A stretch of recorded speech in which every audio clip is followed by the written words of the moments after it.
Hello and welcome back to my channel, lads and lassies. Today will be the first of my hopefully monthly series, as with my pickup stuff, and that is what I watched in said month. This is my October 2022 one, so I hope you enjoy. If you do enjoy, maybe leave a like and drop a comment. What did you watch that stood out to you this month? What did you watch that you hated or you didn't like, or if there's anything, just anything, just any content suggestions, anything. I'm open to anything. And subscribe. Always love it when people subscribe. And if you want to, you can always unsubscribe later. I'm just going to be going off my Letterboxd, so if I look at my phone a lot, that's why. So yeah, we'll just get into it.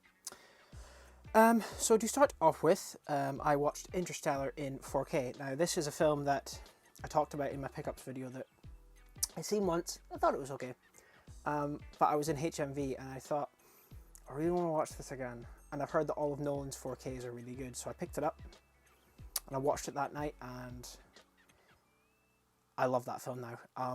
I just think that the way everything's done is just so brilliant.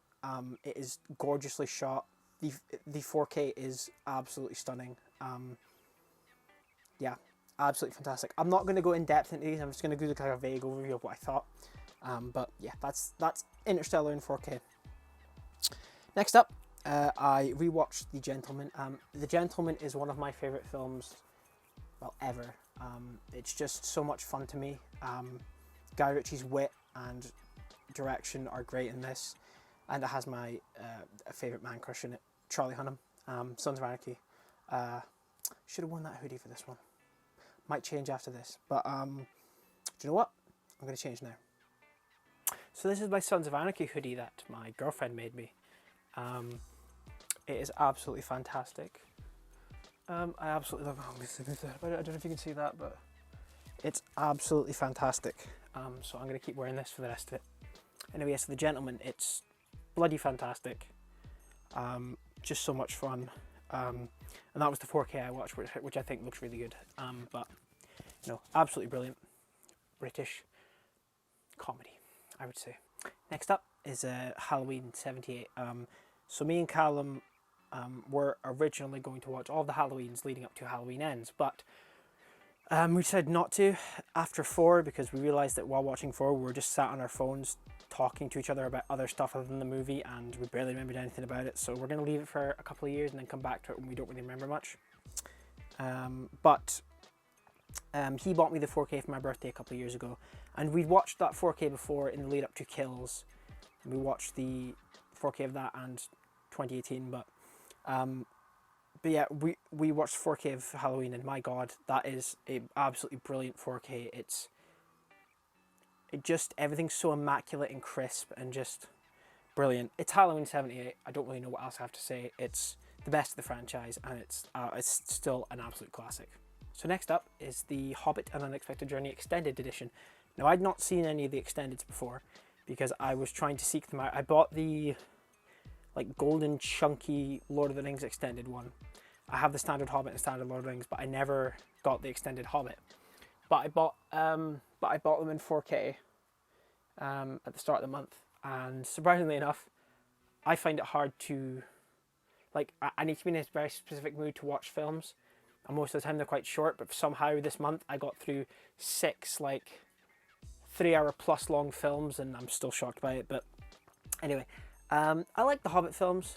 I liked them more than Lord of the Rings the first time I saw them, but I hadn't seen Lord of the Rings at that time, and Callum introduced me to The Hobbit with Desolation. Then I went back and watched Unexpected Journey, and then we went to the cinemas to see Battle of Five Armies. But back to the topic at hand, Unexpected Journey Extended. I'll be honest, I was extremely bored by this film. It just felt like a lot of meandering.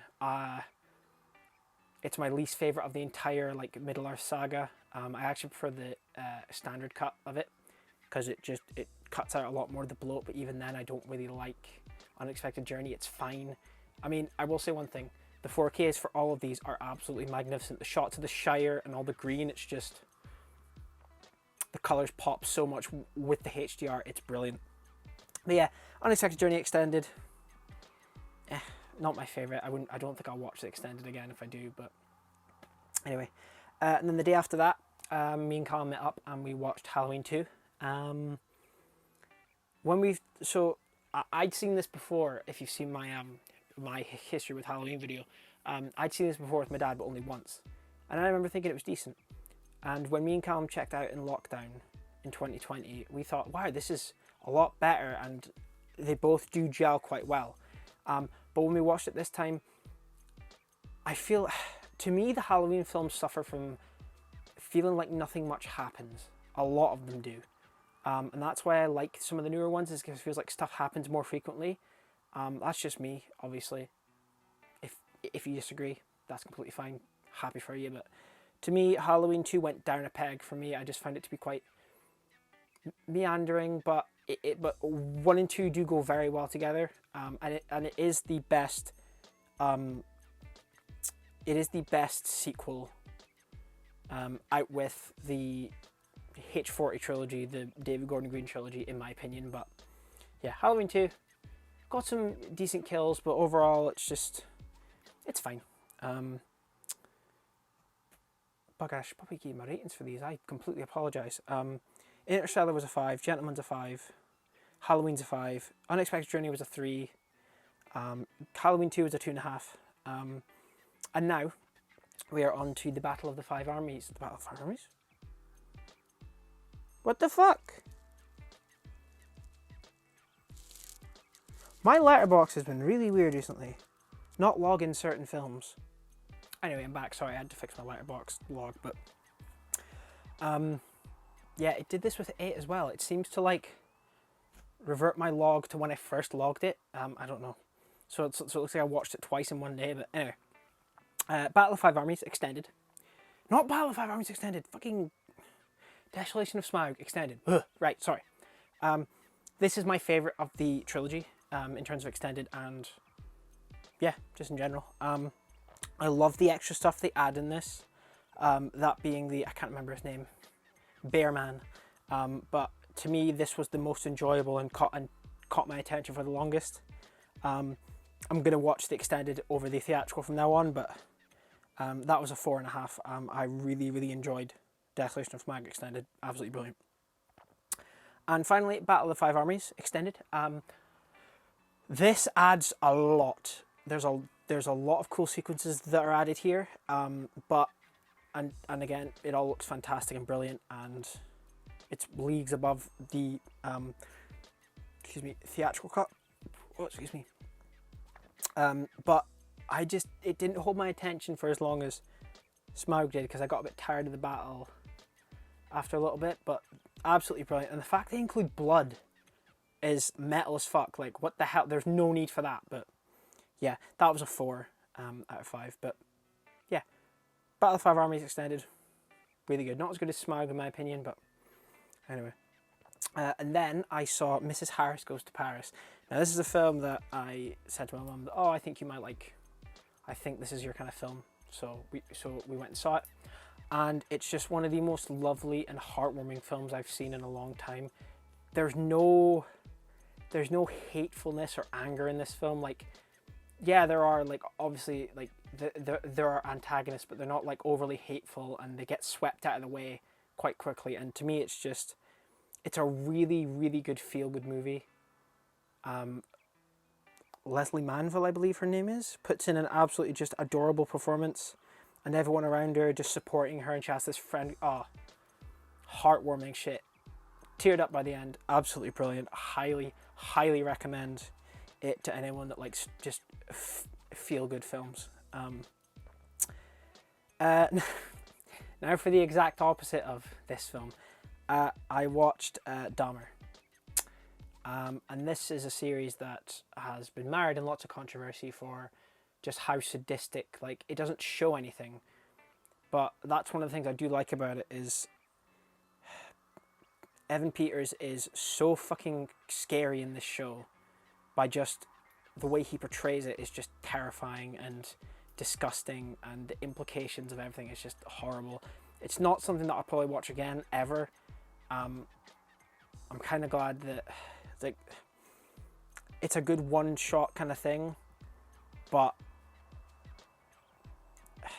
I don't regret watching it. But it's very well made, very very well acted, etc. But it's good, but not for the faint of heart. And episode 6 is heartbreaking. It is fucking horrible. But yeah, I'm going to move on from this. I don't want to talk about it anymore. That was 4 stars. Might bump it down to a 3.5, but anyway. And then me and Callum went to the weekend previews. This was a week before it came out, of the cinematic event of All of Mankind. Lyle, crocodile.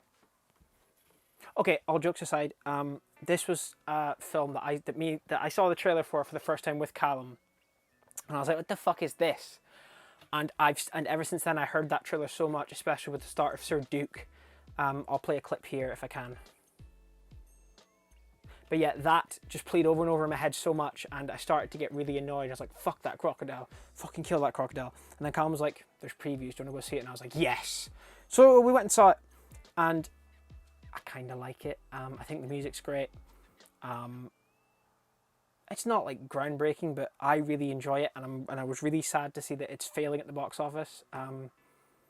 But yeah, I'm not gonna lie, I really enjoyed it. 3.5. So, and it's now a running joke. Me and Callum have our Lyle tickets framed, and we've made so many jokes and so many videos, and just it's absolutely just it's a ridiculous inside joke. And then because it's the same people who wrote the songs for Greatest Showman, I believe, that wrote the ones for Lyle, I watched The Greatest Showman for the first time. I had that Blu-ray for like 2 years, maybe. Never watched it. Watched that. Thought it was really, really good. Songs are fantastic. Performances are fantastic. Obviously, like, I don't need to talk about it anymore. It's brilliant. Yeah, 3.5 for Greatest Showman. And then I watched Halloween 4, The Return of Michael Myers with Callum. I barely remember anything about this. But I gave it a 1.5. It is a film that, like, I've watched a lot more Halloween stuff after Ends, and 4 seems to be quite liked by people, so I'm going to go back to it at some point independent of Callum and watch it before we watch all of ours. But I'm still up for obviously watching all of them with him, but yeah, can't really say much on that. And then we watched Halloween 2018 in 4K. This is a film that, as I've said in my 4K collection, when I first heard about this, I was so excited because it looks like a brutal, like, kind of Halloween in like a Friday kind of sense of like the kills and stuff. And then I saw the original Halloween in cinemas a week before this one came out. And then I saw 18 on the day it came out and loved it. I thought it was better than the original. Then saw it again with a mate, loved it even more. And then, like, over the years, I've started to have a lesser and lesser opinion of it. The dialogue isn't great. There's some humor that just does not fit and just feels really out of place. Like, the fucking chocolate brownie and mousse is just so stupid. And peanut butter on my penis, as one of my friends, just that cracks him up so much, but it's absolutely just awful. But there is one thing that is bad, but it's kind of an inside joke between me and Callum. It's Dr. Sartain. That man he's a walking fucking joke, but we find him so endearing because he's so stupid. Obviously we hate his character, but I'm a doctor, lock your doors. That's one of Callum's favourites. That's one of Callum's favourite lines. So, and they just had the fact that there's this shot of him, puts the mask on, he's like, oh, it's ridiculous. It's still good. I love how Michael Myers is portrayed in this and in the sequel to this, which I'll talk about after this next film. But yeah, 3.5 used to be a 5, but anyway. And then I watched The Lord of the Rings, The Fellowship of the Ring Extended. Like I said, I've seen the Hobbit films more than Lord of the Rings, but not like by much, like maybe once or twice. But first time watching the Extendeds, really liked, actually, fuck that, loved Fellowship of the Ring Extended. I think it is brilliantly paced. The dialogue is brilliant. Just everything about it. Even the effects still really hold up. And again, the 4Ks look immaculate. Obviously, there's still some dodgy effects now and then, but for the most part, it's shocking how well these things hold up, especially when, like, taken from the original negative and up to 4K. It's actually mad how good it looks. But that's a 5. And then next is Halloween Kills. Again, if you've seen my history with Halloween or my Steelbook collection, it's a film that I hyped up so much because I loved 18, so excited, and then went in to see it, and I loved the kills, I loved the gore, but the film itself, I remember leaving it and genuinely just being like, I don't know how I feel about this, and it took me a couple of weeks, but I decided that I thought the kills were great, but everything surrounding it was just There's a couple of good scenes. People make some absolutely stupid choices, and like when his old nurse is there, they're like, "This is for Loomis," and he fires, and oh no, it's the trope where she does not bullets in the gun. He's like, "Oh!" That's fucking hilarious. I love that shit. But yeah, Love Lives Today, Evil Dies Tonight is hilarious. Yeah, it's. I like it more than when I first saw it, but it's still not great. I mean, it's leaps and bounds over the next one, which we'll talk about in a bit. But anyway, moving on. Then I watched the new Marvel TV special, which is Werewolf by Night. Now, I only watched this because I watched Chris Dutton's review and he said it was quite good, and I loved it. I thought it was awesome how it was black and white, awesome how short it was and how much they showed. And Man-Thing was brilliant. Just so good. Watch it if you haven't, because it's short. It goes by quite quickly if you're into it. Brilliant effects, brilliant makeup. Not much more to say. And then I watched The Two Towers Extended. Once again, absolutely fantastic 4K. Still surprised at how well the effects hold up all these years later. Love that film even more than Fellowship. The Battle of Helm's Deep is insane.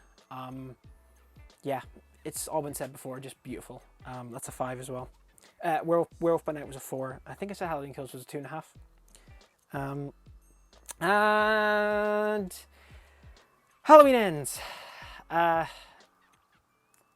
may do a separate video ranting about this, but we'll see. I'm doing a bunch of bulk recording tonight, so we'll see how that goes. But fuck this film. It's so stupid. I'm not going to get into it right now. I think I will do a rant video, so I'll just move on. But 1.5 stupid fucking shit. And then I watched Batman vs Superman: Dawn of Justice 4K because I bought Calum the Zack Snyder's Justice League trilogy in 4K, and we watched that. I know it had an original release when it first came out that has the cover art with Wonder Woman and Batman and all that, but this re-release that has the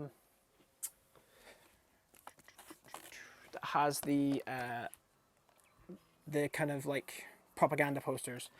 This just comes with the Ultimate Edition, which is the definitive edition.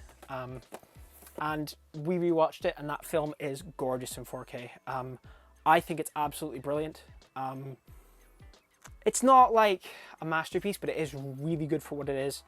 And yeah, me and Callum both really, really liked it when we watched it, and I still think it's really good. I still think Zack Snyder's trilogy is one of the best out there in terms of superheroes, in my opinion, but that's just me. That was a 4. And then next up, we have the finale of The Lord of the Rings, the longest, which I was quite intimidated by the runtime, 4 hours and 20 minutes, I think. But yeah, I watched Return of the King. Again, what is there to say? Apart from the 4K holds up so well, the colours pop, the effects still look great. 5, just absolutely brilliant. I'm looking forward to rewatching these in the future. And then I went with my girlfriend to see Lyle again. All hail our saviour Lyle. Still really liked it. Again, sad that it's not performing very well, but what are you going to do? And then I watched Turning Red, which I think is absolutely brilliant. I love just the themes of it, of just don't be ashamed of yourself. Like, just be who you want to be. Like, it doesn't matter what anyone else thinks. The first picture I've seen in a while. Really, really liked it. It's a 4.5. I bought the 4K if you've seen my pickup video, but brilliant. And I also bought the May Cuddly, which Callum found very funny, the expression, which is like, huh? Huh? Huh? But no, I bought this for my girlfriend and she loves it, so. But yeah, Turning Red, great, 4.5.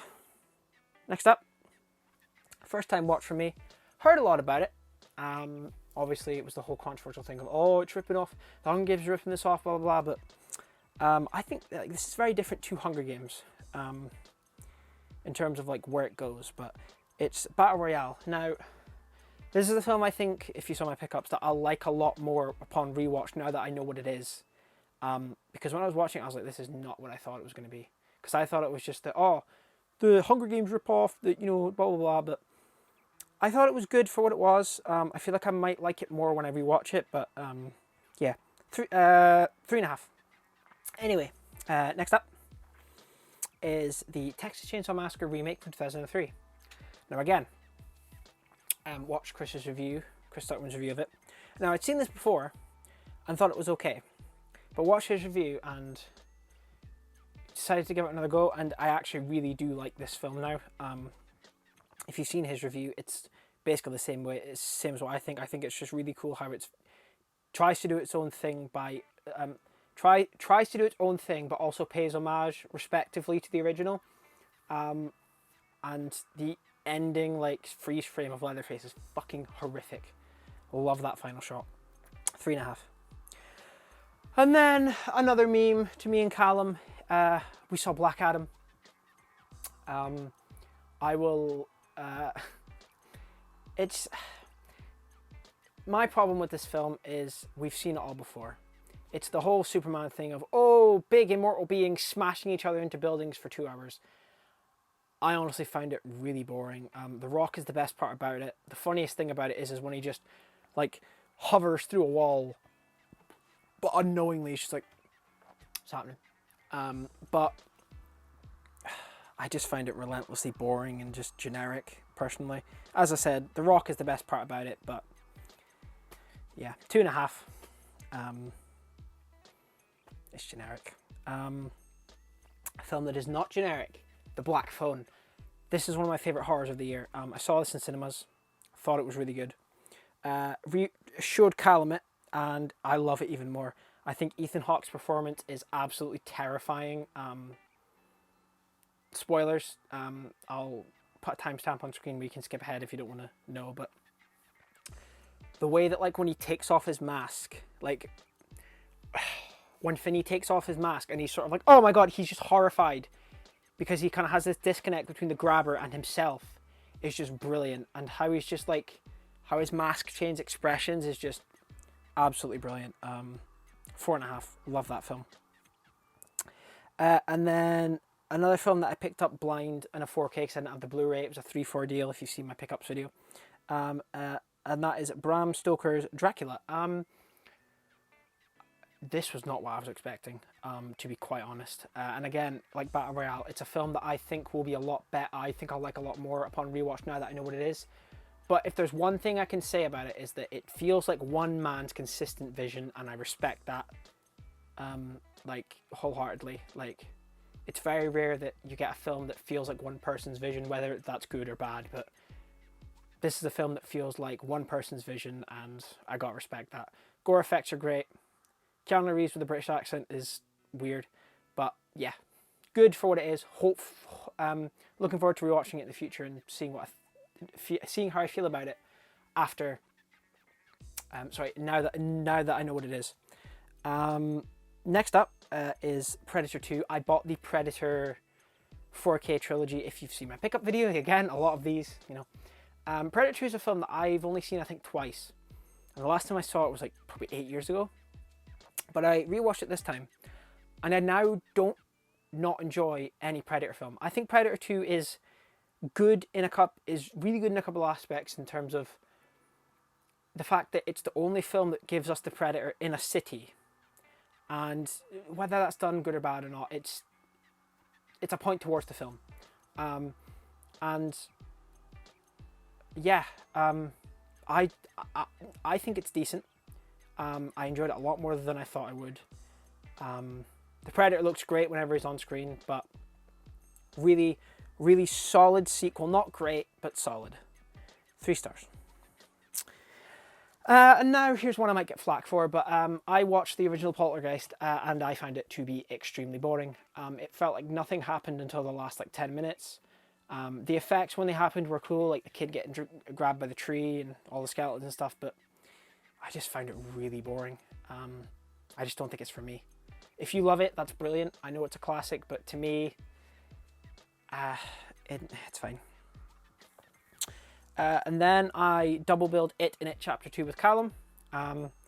It Chapter 1 is one of my favourite horror films ever made. I still think it is one of the best ever made. The use of practical effects in that film boosts it up a lot as well, but it's already at 5, and the fact that the effects boost it up more is just speaks for itself, but brilliant. It Chapter 2 is a film that I loved when I first saw it. Loved it again when I rewatched it.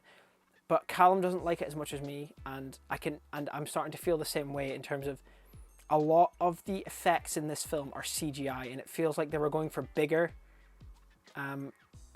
quantity, bigger over quality, and it does take you out a little bit when you see the CGI woman coming after Beverly and everything. But I still think it's a really solid second part. I don't think it's bad in any sense of the word.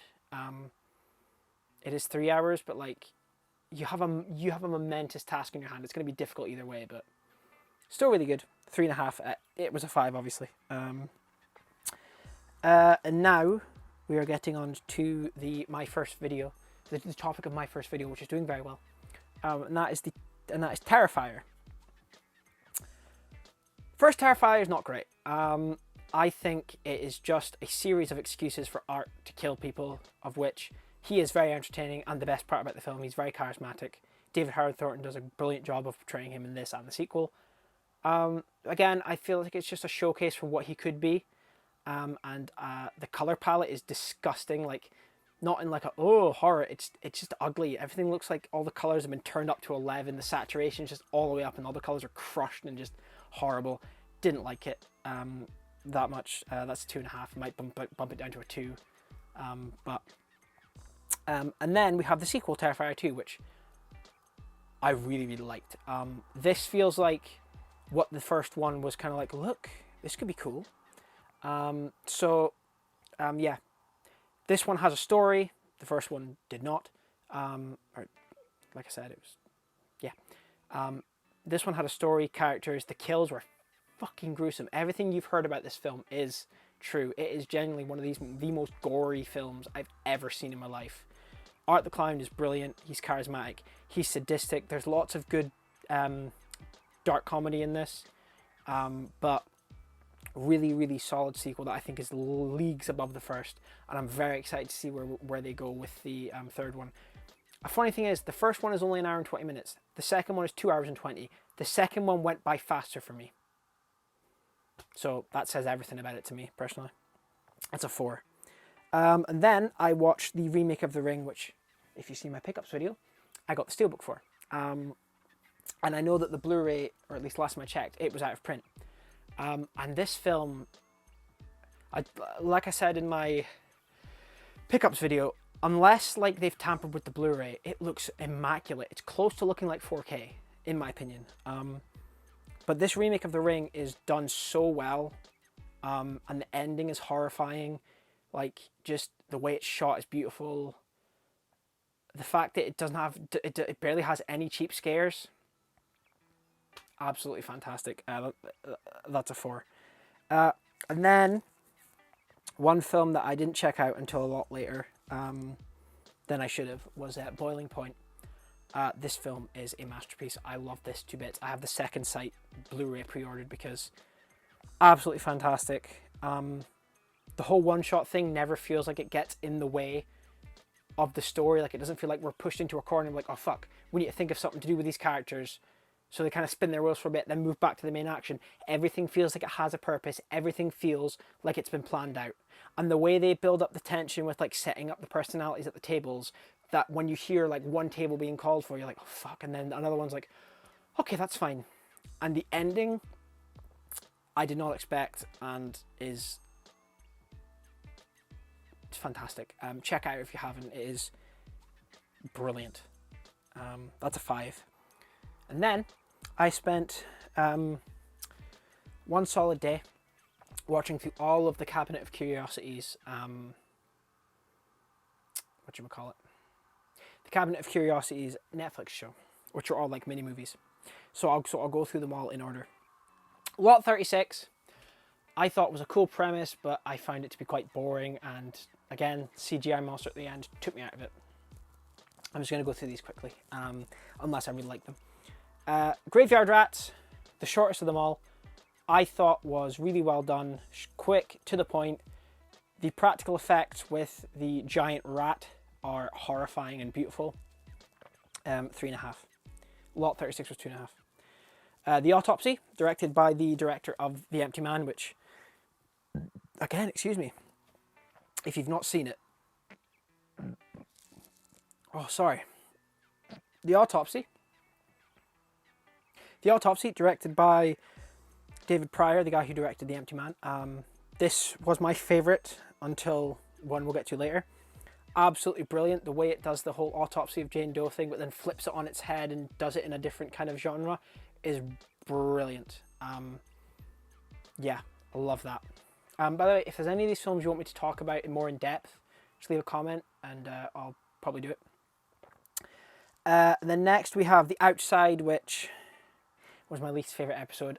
I find stuff, like, the dialogue to me was just pain, just absolute pain. Just the whole concept of, oh, women will do anything to be beautiful, and I'm not going to touch on it, but I think it's overplayed and I didn't like it. If you like it, brilliant. That's fine. Next we have Pickman's Model, which was good. A very unique concept with the whole paintings and then the whole twist at the end where he's like, oh, I just paint what I see, and then it shows you why he's been painting it. Brilliant. That's a 3. The Outside was a 2. Sorry, I keep forgetting this. But next up was The Viewing. No, that's wrong. Next up is Dreams in the Witch House, which was cool to see Rupert Grint in something other than Harry Potter, because I think the last time I saw him was in Harry Potter, or Ed Sheeran's Lego House video, but either way. Not my kind of thing. I've never really been into the whole witchy, culty, old-timey wood stuff. Again, makeup effects, creature effects, brilliant. That's one thing I will say is this whole series, apart from the first episode, makeup effects team are like top-notch, like absolutely fantastic. And that's why a lot of these have like maybe a half star more than they should, from what you've heard me talking about them maybe. Just brilliant. And then we have The Viewing. That's a 2.5 for Dreams in the Witch House. And then we have The Viewing, which is a 3.5. Director of Mandy, very trippy, kind of dreamlike vibe. The dialogue kept me hooked for the whole thing, and then at the end they reveal this thing, and I thought, again, the effects were brilliant, makeup was brilliant. I thought this was one of the better ones. Peter Weller was menacing while also being really intriguing. Yeah, 3.5, like I said. And then we have my favourite of them all, The Murmuring. This is the reason why I watched this show, is because I saw that Andrew Lincoln was in it, and Essie Davis, and it was the director of The Babadook and The Nightingale, Jennifer Kent. And this is the most horrifying one, but not in terms of horror. If you've seen it, you know what I mean. But I think this is just a beautifully tragic short film episode of this show. Absolutely brilliant. So happy to see Andrew Lincoln in something other than The Walking Dead, because that's the last time I saw him, but absolutely fantastic. And that's it. Overall, the series had its ups and downs, but I'm more so glad I watched it than I'm glad I didn't. So I do recommend it. And then I watched Barbarian. If you've seen my Mayhem's Musings video, you'll know my thoughts on that. That was a 4.5. And then we watched The Thing 4K, of which I've had the 4K Steelbook for over a year and I've not watched it. And then me and Callum finally watched it for Halloween. That 4K is bloody immaculate, beautiful, and again, it's one of my favourite horror films ever made. The Murmuring was 5, by the way. One of my favourite horror films ever made. The practical effects, suspense, the paranoia they play up, the cinematography, everything just top notch, brilliant. 5.